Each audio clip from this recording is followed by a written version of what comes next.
Here are the solutions to assignment 2. My name is Huang Qianyue, and this is my student ID. Okay, let's start from the question 1. The question 1 is about the confidence interval, and we are given the normal distribution of n where the mu is unknown and the sigma is equal to 2. And we need to get a 96% confidence interval for the theta. The theta is defined in this way. Okay, by weak law of large numbers, we know that since x bar sub n converges to mu, then the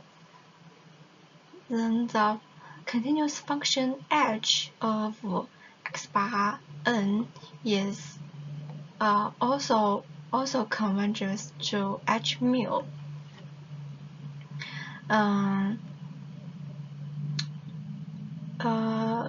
And we are given the normal distribution in this way.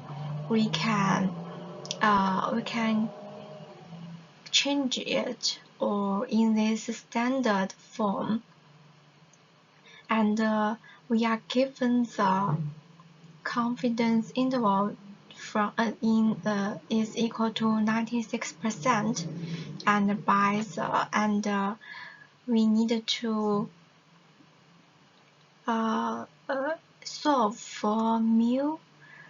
We can apply the exponential transformation and subtract 1 to get the confidence interval for mu. So we can get the answer. The key points in this question is to use CLT for normal approximation, and we need to apply continuous mapping theorem for the nonlinear transformation. Okay, part B.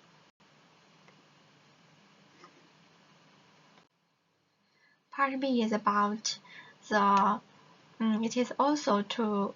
we also need to construct a confidence interval. The different part is the normal distribution.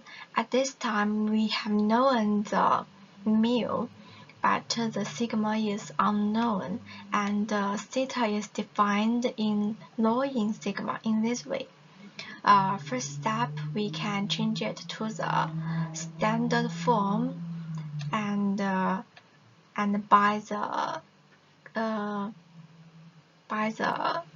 we rearrange it to get the interval of sigma.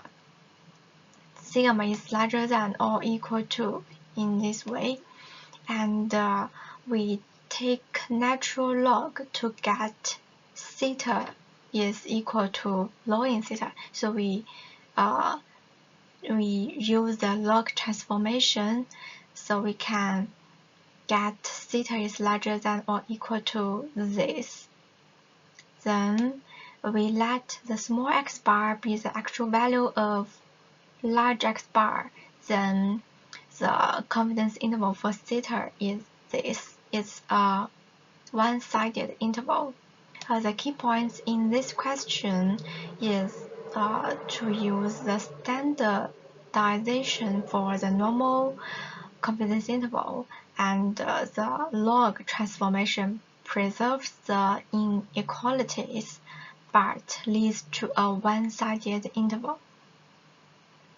Okay, for question 2, it's the MLE for transformed normal variables. For the part A, we are given the y sub. It is defined in this way, and there are 4 positives and 6 negatives. Our goal is to find the MLE for for the estimate theta. First step is to use a model specification. Maybe we can call it that. Since y sub I follows a binomial distribution with the p of y sub I, so the function of mu, we can maybe you can call it it's a standard normal CDF. Well, we can know that. Okay, and since there are 4 successes and 6 failures, we can have the function large R of theta in this way. We define the positive theta and the negative 1 minus theta. And next part is log likelihood and MLE.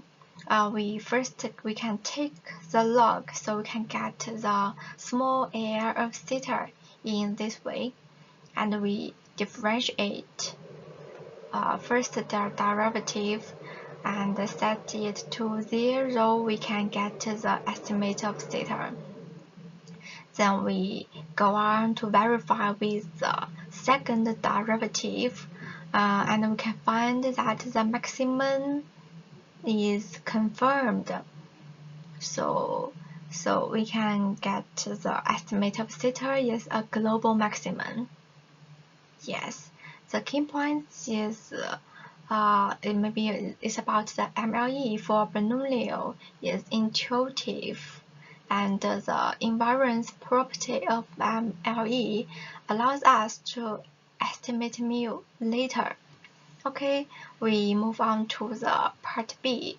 Our task is to estimate mu from the estimated theta in the first part, in the part A. Since theta is equal to we can get the Q norm from the R code and use the inverse CDF of standard normal, so we can get the estimate of mu. Okay, for the question 3 is about the custom discrete distribution. Part A is not hard. We just need to get the expectation and the variance. We are given the PMF in the given condition, and the expectation is not hard to get the answer. And for the variance, there are 2 steps.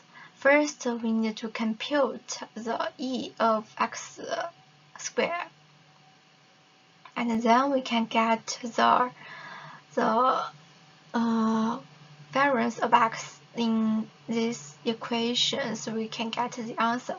Then we can know the mean is just 2 over 2 minus theta, and the variance of x is this just from the calculation. Okay, the key points in this question is to discrete PMF calculations follow standard expectation rules. Okay, for the part B, it's about the consistency of the estimated of theta sub n. Since the EX and the variance of x, they are both large and smaller than the positive infinite, and by the weak law of large numbers, the x bar sub n converges to the mean of x.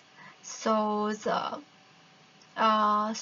if the GT is we can know that the GT is a continuous function, so the G of x bar n also converges to the G of the mean of x, G 2 over 2 minus theta. And then we can go on to do the calculation. We can know that the estimate of theta n convergence in probability to theta. So we can get the proof. Okay, and the next part is the part C, is to construct a approximated the confidence interval. First, we can get some point estimates like the x bar, and it's the same at the gt and the gx bar sub n, and we do the first derivative of gt by the estimated variance. We can also get the estimated theta, then the variance of estimated theta. So, and next we need to compute the sample variance. It's called the delta method. Okay, and last step is the confidence interval construction. The estimate of theta is in a given interval, and we can get the final confidence interval.